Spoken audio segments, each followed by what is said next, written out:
ચાલો Gujarat TET HS 2026ના ઉમેદવારો માટે એકદમ જરૂરી જાહેરાત પર નજર કરીએ. તો રાજ્ય પરીક્ષા બોર્ડ તરફથી ટેટ HS 2026ને લઈને એક મોટું અપડેટ આવ્યું છે. જોઈએ શું છે? સૌથી અગત્યની વાત, પરીક્ષાની તારીખ હવે ઓફિશિયલી બદલાઈ ગઈ છે. જૂની તારીખ હતી 29 માર્ચ અને નવી તારીખ છે 12 એપ્રિલ 2026. આ ખાસ નોંધી લેજો. પણ સવાલ એ છે કે આ તારીખ કેમ બદલાઈ? ચાલો એનું કારણ જાણીએ.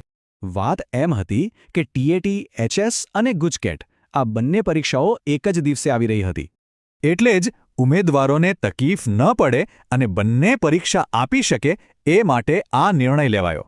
સારું, તો તારીખ તો બદલાઈ ગઈ, પણ એવું શું છે જે નથી બદલાયું એ પણ જોઈ લઈએ.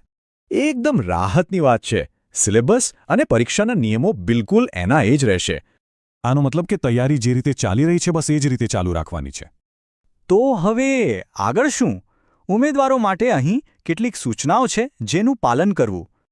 ટૂંકમાં બોર્ડનું કહેવું છે કે બસ નવી તારીખને મગજમાં રાખીને તૈયારી ચાલુ રાખો.